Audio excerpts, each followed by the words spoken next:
नमस्कार, आप सबका स्वागत है। और पिछली क्लास में हम आदिकाल से संबंधित सभी आलोचकों के महत्वपूर्ण कथन हम देख चुके थे और आज की क्लास में हम देखेंगे सिद्ध साहित्य को। तो चलिए शुरू करते हैं। शुरू करने से पहले एक बात कहना चाहती हूँ मैं कि अगर आपको मेरी वीडियो अच्छी लगती है तो प्लीज़ चैनल को सब्सक्राइब करें, वीडियो को लाइक करें और कमेंट भी ज़रूर करें। तो चलिए शुरू करते हैं। सिद्ध साहित्य। सिद्ध का अर्थ मंत्रों अथवा तंत्र साधना के माध्यम से सिद्धि प्राप्त करने वाला सिद्ध कहलाता है।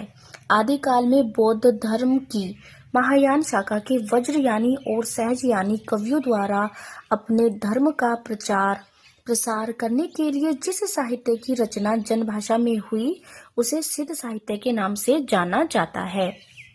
अब सिद्ध साहित्य के बारे में कुछ इम्पोर्टेंट कथन है, हम वो भी देख लेते हैं।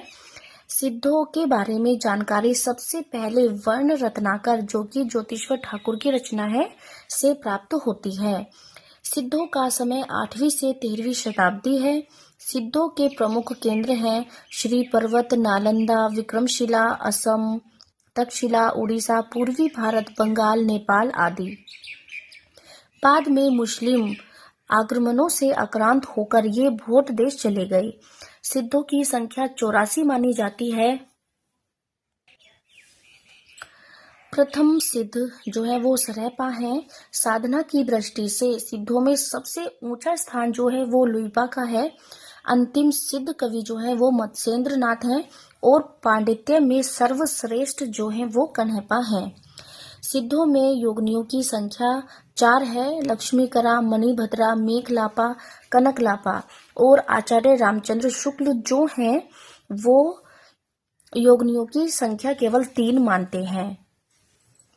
सिद्धों एवं नाथों में गिने जाने वाले कवि। कुछ ऐसे सिद्ध हैं जो सिद्धों में भी गिने जाते हैं और नाथों में भी गिने जाते हैं और ये प्रश्न कई बार पूछ लिया जाता है, तो चलिए इनको भी देख लेते हैं। मत्स्येंद्र नाथ, जालंधर पा, नागार्जुन, चरपटनाथ, गोरखनाथ। और इनको हम एक ट्रिक के माध्यम से याद कर सकते हैं। ट्रिक है मजा नाच गो। बहुत आसान सी है और बहुत मजेदार भी है। और यहाँ पर एक पॉइंट और है जो कि बहुत इम्पोर्टेंट है, इसको भी देख लेते हैं। सिद्ध साहित्य का पता लगाने वाले प्रथम विद्वान कौन है? सिद्ध साहित्य का पता सबसे पहले हरप्रसाद शास्त्री ने 1907 में नेपाल से प्राप्त किया तथा उन्होंने 1917 ईस्वी में सिद्धों की वाणियों का संकलन बौद्ध गान और दोहा के नाम से प्रकाशित करवाया, जो कि बांग्ला अक्षरों में था। अब चलते हैं आगे। अब जब हम सिद्ध साहित्य के बारे में पढ़ रहे हैं तो हमें यह भी पता होना चाहिए कि जो सिद्ध साहित्य है उसके आधार ग्रंथ क्या है। तो सिद्ध साहित्य के आधार ग्रंथ हैं साधन समुच्चय, मंजूश्री, मूलकल्प, आदि क्रम प्रदीप। ये तीनों ही ग्रंथ श्री पर्वत पर रचे गए थे। अब यहाँ पर कुछ कथन दिए गए हैं जो कि सिद्धों की भाषा से संबंधित हैं और बहुत इम्पोर्टेंट हैं। तो चलिए देख लेते हैं सिद्धों की भाषा। सिद्धों की भाषा 1000 वर्ष पुरानी बांग्ला भाषा है। यह कौन कहते हैं? हरप्रसाद शास्त्री ऐसा कहते हैं। और यहाँ पर टिप्पणी भी है। हरप्रसाद शास्त्री ने सिद्धों की भाषा को आलो अंधारी यानी अंधेरे में उजाला कहा है। सिद्धों का प्रभाव जनता पर विक्रम की 10वीं शताब्दी तक रहा, ऐसा कौन कहते हैं? ऐसा आचार्य रामचंद्र शुक्ल कहते हैं। आगे है सिद्धों की उद्धृत रचनाओं की भाषा देश भाषा मिश्रित अपभ्रंश या पुरानी हिंदी की काव्य भाषा है। और यह भी आचार्य रामचंद्र शुक्ल का कथन है और मोस्ट इम्पोर्टेंट है। अब चलते हैं आगे। मुनि दत्त सूरी तथा मुनि अद्वै वज्र सूरी ने सिद्धों की भाषा को संधा भाषा कहा है। संधा भाषा का क्या अर्थ है? अंतस साधनात्मक अनुभूति की प्रतीकात्मक भाषा, कुछ स्पष्ट और कुछ अस्पष्ट। जैसे शाम का समय होता है, कुछ स्पष्ट दिखाई देता है, कुछ अस्पष्ट। और यह जो कथन है यह है रामकुमार वर्मा का। अगला कथन है 7वीं शताब्दी से ही हम सिद्धों की रचनाओं को अपनी भाषा के प्रारंभिक रूप में पाते हैं। इन रचनाओं के वर्ण्य विषय हठयोग, मंत्र, मध्य और स्त्री है, जो वज्रयान के मुख्य रूप हैं। भाषा अपभ्रंश मिश्रित है। और ये कथन किसका है? यह कथन भी डॉक्टर रामकुमार वर्मा का है। सिद्धों की भाषा से जितने इम्पोर्टेंट कथन हो सकते थे वो सब हो गए हैं। और अब आगे हम देखेंगे सिद्ध साहित्य की विशेषताएं एवं प्रवृत्तियां, कि सिद्ध साहित्य में कौन सी विशेषताएं थी। देखिए, एग्जाम में यह प्रश्न ऐसे करके आ जाता है कि इस निम्नलिखित में से सिद्धों की कौन सी विशेषता है या नहीं है। तो चलिए ये भी देख लेते हैं। सिद्ध निरीश्वरवादी थे। ये वैदिक देवी देवताओं के स्थान पर लौकिक देवी देवताओं को मानते थे। ये शास्त्रीय ज्ञान की अपेक्षा अनुभूति पर आधारित ज्ञान को महत्व देते थे।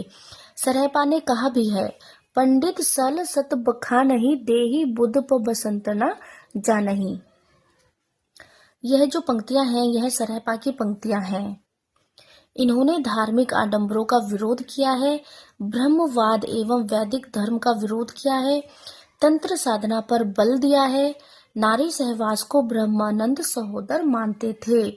इनमें पंचमकार, मैथुन, मास, मध्य, मत्स्य, मुद्रा पाई जाती थी। अपने नाम के साथ आदर सूचक पा का प्रयोग करते थे, जैसे लुईपा, सरहपा, कन्हपा आदि। जाति एवं जाति प्रथा वर्ण व्यवस्था का विरोध किया इन्होंने। इनके यहाँ कमल योनि का कुलिश लिंग वज्र का प्रतीक है। सिद्ध साहित्य को निम्नलिखित 3 भागों में बांटा जा सकता है: नीति या आचार संबंधी साहित्य, उपदेशात्मक साहित्य, साधनात्मक रहस्यवादी साहित्य।